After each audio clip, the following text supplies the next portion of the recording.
반갑습니다. 타임 레버리지. 시간을 들여 막대한 수익으로 치환합니다.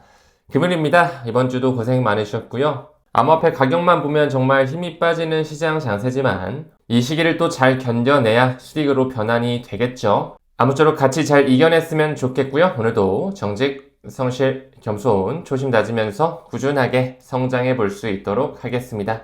전체 들어가 볼까요? 최근에 가격적인 부분이 워낙 지지부진하다 보니까 거기에 더해서 이 양자 컴퓨터 이슈까지 다시 한번 대두화되고 있네요. 기사에서 보이는 것처럼 양자 컴퓨터 부상의 비트코인 보안이 우려가 된다. 그러면서 이런 퍼드성 기사가 나오고 있는 거죠. 이 코인 시장에 오래 머물러셨던 분들은 이미 느끼실 것 같은데요. 가격만 좀 빠지게 되면 이런 양자 컴퓨터를 필두로 한 두려움, 불확실성, 의심을 주는 퍼드성 기사가 많이 나온다는 걸 우리는 충분히 인지하고 있어야 됩니다. 최근에 마이클 셀러, MSTR의 수장이 양자 암호 논쟁에 대해 참전을 하면서 이 양자 컴퓨팅은 오히려 암호화폐, 비트코인을 위협하는 게 아니라 더 강하게 만들 수 있을 것이다. 저 또한 결국에는 이 두 가지 주체가 상호 보완적 관계가 될 것이다 말씀을 드렸죠. 솔라나 역시 꾸준하게 양자 내성 암호화 기술 프로젝트 착수를 발표하면서 이 양자 컴퓨터의 보안 위협에 대해서 준비하고 미리 대비하고 있는 스탠스를 확인할 수가 있습니다. 한마디로 양자 컴퓨터 기술만 개발이 되고 발전되는 게 아니라 여기 나와 있는 것처럼 이 암호화폐 재단들의 블록체인 네트워크 역시 꾸준히 발전이 될 수 있다는 거죠.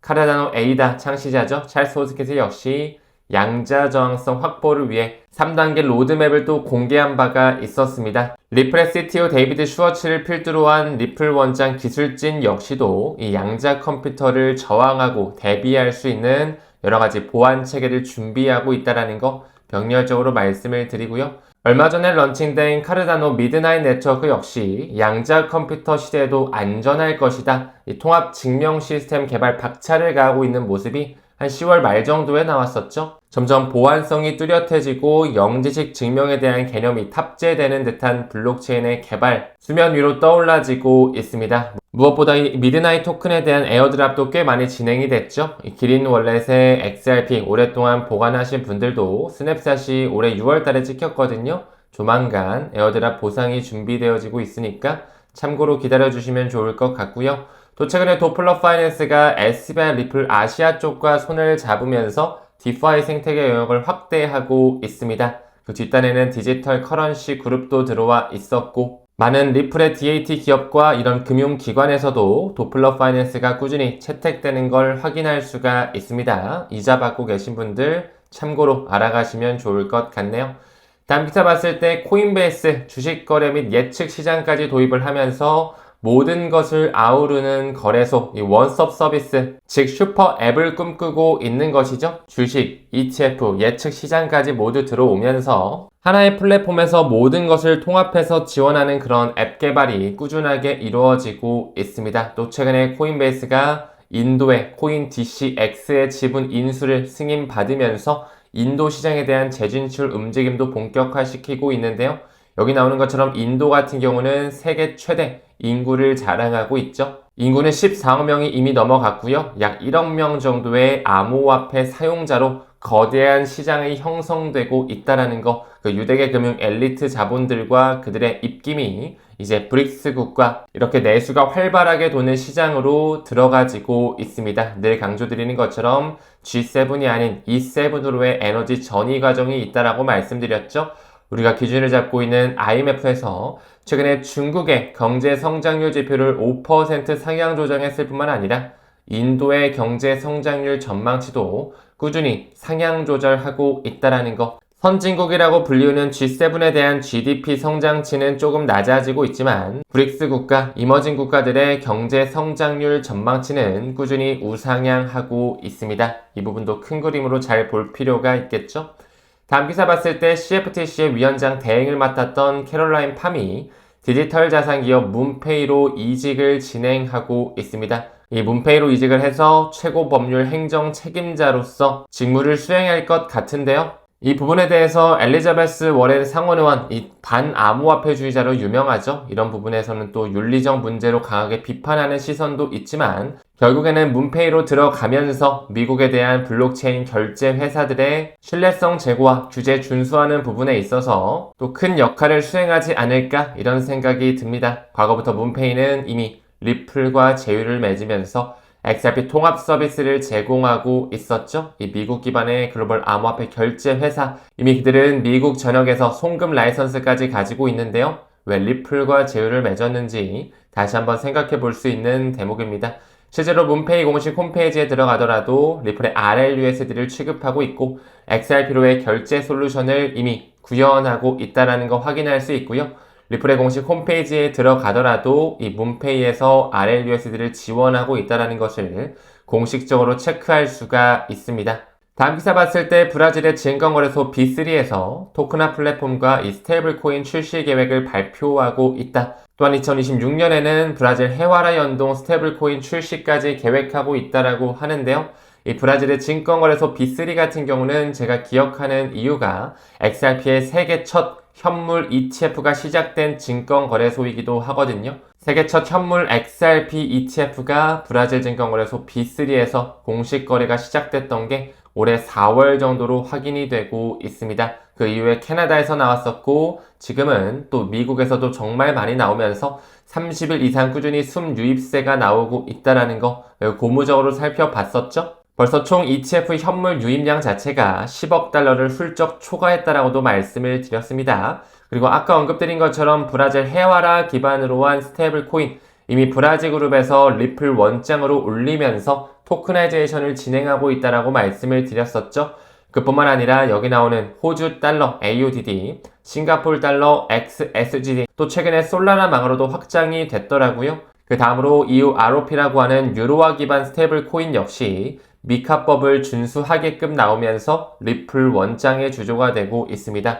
또한 서클에서 발행하는 USDC 역시 XRP 레저에 주조될 수 있게끔 클로우백 지원을 받고 있다는 거 체크드릴 수 있을 것 같네요. 또한 브라질 같은 경우에 이 버트라고 하는 유동화 전문 기업과 함께 브라질 농업 매출 채권 증서, 여기 나오는 이 CRA 자체를 리플 원장에 올리고 이더리움 메인넷과 호환할 수 있게 사이드 체인과 연동시켰다라고 볼 수가 있는데요. 그들은 과거부터 약 7억 해와라 정도, 1억 3천만 달러 정도를 리플 원장에 토크나이제이션 시키고 있다라는 거, 리플 부사장 마커스 인펜저가 말한 것처럼 이 RWA 토크나를 하는 부분에 있어서 리플 원장 역시 꾸준히 채택이 되고 가장 적합한 모델로서 꾸준히 급부상하고 있는 것을 확인할 수가 있습니다.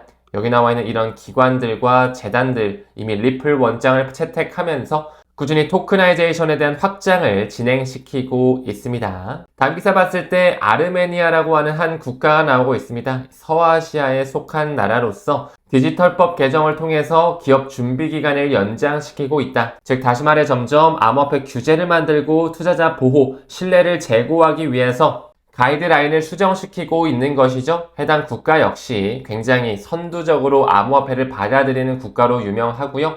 현금 사용을 금지하는 유예기간까지 포함하고 있다는 거. 시계열을 길게 봤을 때 결국에는 종이지폐가 완전히 사라지고 디지털 화폐로만 거래가 진행되고 청산이 체결되는 그런 금융 시스템이 도래할 것이라고 생각을 합니다. 다음 기사 봤을 때 비트와이즈가 비트코인, 이더리움, 솔라나 내년 사상 최고치를 경신할 것이다 라고 하면서 무엇보다 이 스테이블 코인이 많이 주조된 블록체인 망을 봤을 때 이더리움과 솔라나가 아주 큰 포션을 차지하고 있죠. 물론 중국계의 트론 역시도 USDT가 많이 주조가 되어 있는 걸 확인을 할 수가 있는데 핵심 수혜자가 될 것이다. 이런 메이저 코인들 우리가 꾸준히 공부하면서 포트폴리오 분산화도 중요시 해야 된다라고 바라보고 있습니다. 무엇보다 비트와이즈에서 출시한 크립토 10 인덱스 펀드가 있었죠. 살펴보고 가겠습니다. 비트코인, 이더리움, XRP 약 5% 정도 지분이 들어가 있고요.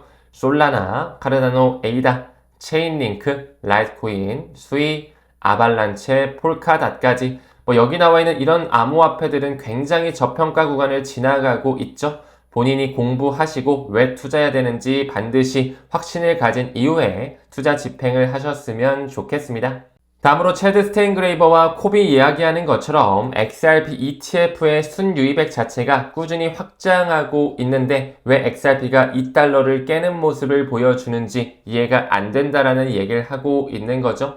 XRP 현물 ETF 가격은 전혀 시장 가격에 반영되고 있지 않다라는 거. 하지만 그 OTC 데스크의 모습과 그 기관의 유입세를 봤을 때 서플라이 쇼크, 공급 쇼크가 준비가 되어지고 있고 이 XRP의 DAT 기업 중에 가장 큰 규모를 자랑하죠. 이 에버노스가 꾸준히 대량 축적을 하면서 그 기관들의 매수세가 꾸준히 들어오고 있다라는 거. 과거에 말씀드렸던 것처럼 위즈덤 트리에서도 이 XRP가 비트코인보다 먼저 공급 쇼크가 올 것이다라고 이야기를 했었죠. 결국은 장외거래 마켓과 시장가가 연동이 되면서 가격이 올라갈 수밖에 없는 금융 인프라 자산으로의 그 가치 반영의 시기 우리는 꾸준히 고대할 필요가 있어 보입니다. 최근까지 XRP의 가격이 정말 지지부진한 흐름을 보여주고 있죠. 지금이 바닥인가 라고 하면서 이 과매도 신호에 1.9달러 지지선을 사수하는 작전 이런 세력들이 달라붙고 있습니다. 지금 현재 가격이 발바닥인지 발목인지 정강이 종아리 어딘지 정확히 알 수는 없습니다. 우리뿐만 아니라 사실상 그런 거대 자산 운용사라든지 세력들도 정확히 알기는 힘들겠죠. 하지만 우리가 왜 XRP를 중장기로서 투자를 해야 되고 이 코인이 끝까지 살아남을 수 있는지에 대한 공부는 충분히 진정성 있게 할 수 있기 때문에 이런 가격적인 부분에 너무 일일비할 게 아니라 꾸준하게 중장기로 바라보면서 모아가야 될 시점이지 않을까 개인적인 생각 공유드려 봅니다. 시간이 지남에 따라 점점 DTCC도 이 토크나이제이션 실험을 하고 백엔드 시스템을 바꾸기 위해 노력하고 있거든요. 이들과 또 히든로드, 리플 프라임과도 유착 관계를 가지고 있죠. 점점 미국의 규제 승인 하에 단계적으로 토크나이제이션이 되고 있고 법적 명확성이 제정되고 있습니다. 가격적인 부분이 워낙 힘들다 보니까 지쳐서 떨어져 나가신 분들도 많으실 것 같고 정말 좀 힘들어 하시는 분들도 계실 것 같은데요. 그럴 때일수록 저는 어떻게 버티냐? 그만큼 더 열심히 공부하고요. XRP에 대한 펀더멘탈을 더 확신하기 위해서 많은 시간을 들이고 있습니다. 유튜브 영상을 여러 번 본다고 해서 공부가 되는 건 저는 아니라고 생각하거든요. 본인이 직접적으로 공부하시고 자료를 찾아보면서 내공을 키워가시길 바라겠습니다. 투자상한학교 에이플 회원님들은 제가 진행하는 라이브 계속적으로 반복하고 과거 영상도 돌려보시면서 꼭 본인의 멘탈 관리 잘 하셨으면 좋겠습니다. 그럼 오늘 영상은 여기서 마무리 짓고요. 그럼에도 끝까지 시청해주심에 대단히 고맙습니다. 우리는 모든 면에서 점점 더 좋아지고 있습니다. 감사합니다. 성투합시다.